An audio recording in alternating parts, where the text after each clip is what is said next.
Greetings to all at the GenTAC conference. My name is Dan Brown. I'm a recovering aortic dissection patient.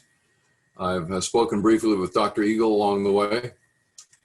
My lifestyle prior to that event was pretty active. I had retired early so I could pursue some individual bucket list items, the biggest one of which was bicycling.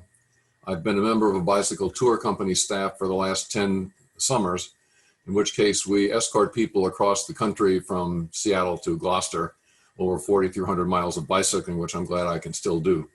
I'm also an avid lap swimmer, jogger, and downhill skier when I'm not doing any of the others. My aortic dissection occurred in October of last year. I was actually leading a bike ride for a local bike tour company at the bicycle club that I belong to. We were at mile 40 of a 47-mile day that I had designed that deliberately included a few nasty little hills in it just to make it interesting. We had just climbed both of those. We had leveled off. And the first symptom I had was the feeling that someone had poured a stream of warm liquid down my spine. That escalated into parts of my right leg starting to go numb while I'm still on the bike. And when I stopped the bike, got off and hobbled under a tree, my leg was almost completely numb by that time. Ambulance came, got me on the way to the hospital. They radioed in my condition, and the response they got said that I would be received there, but they would await the arrival of a medevac helicopter, and I would be medevaced to the Morristown, New Jersey hospital that specializes in cardiovascular procedures. They did not explain to me why at that time, just that that was what was going to happen. Over a period of the rest of the evening and well into the next morning, I received, by way of a incision made in my groin, a catheter that deposited a 20-centimeter stent in the vicinity of the break in my aorta. The stent itself starts just a few centimeters south of the junction with the subclavian artery and goes 20 centimeters below that.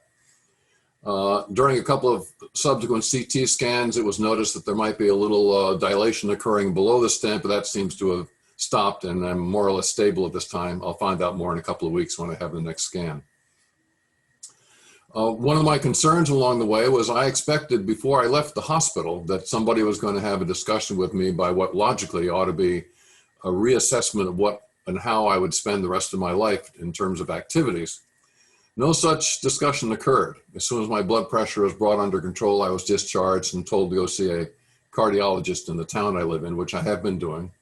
But his focus is exclusively on maintaining my blood pressure using various levels and forms of medication. One of my concerns through all of that is that having not had any guidance, I went out and sought some of my own by way of extensive 2 to 3 month internet search process, during which time I discovered a wonderful article written by some of the people who are attending your conference on this day, I assume, including Doctors Braverman and Eagle, and a bunch of other people here I've not had any experience with or had any chance to talk to. The article's entitled Activity Recommendations for Post-Aortic Dissection Patients. This has been a lifesaver for me. It is, in fact, the only source of direction I've been able to encounter anywhere. And that includes after talking to and speaking to a number of very reputable, well-known to you folks, medical centers around the country, who, when I asked them if they had any rehab or guidance programs for post-AD patients, their response was across the board, no. That was a surprise to me, particularly since when I went on and invented one of my own involving the use of a stationary bike in a local gym, with a blood pressure cuff strapped to my arm and a heart rate monitor, I was able to generate enough information about my relative blood pressure as it related to the heart rate on which I was pedaling at various levels of resistance. Accumulated enough data that enabled me to go out and purchase an e-bike on my own, which I am now using very regularly, that allows you to pedal with only a fraction of the normal torque required to pedal you and the bicycle down the road. But all that started with the result of this article. And I'm very much indebted to all those guys who participated in that. And the subsequent companion article called Exercise and Physical Activity for the Post-Aortic Dissection Patient, the Clinician's Conundrum. Great title, very appropriate. I also would like to tell you guys that the position you took in the first article that said a little exercise for AD patients was a lot better than no exercise at all. I am a total supporter of that statement. It has been a reality with me ever since I started doing it. It is better for me physically. It is clearly better for me mentally. and gives me something else to do besides sit in my living room watching reruns of Wheel of Fortune. I want to thank you guys for that position also. That's what inspired me to go off and do the things I just mentioned. Going forward from here, Eileen asked me to put together something called a take-home message.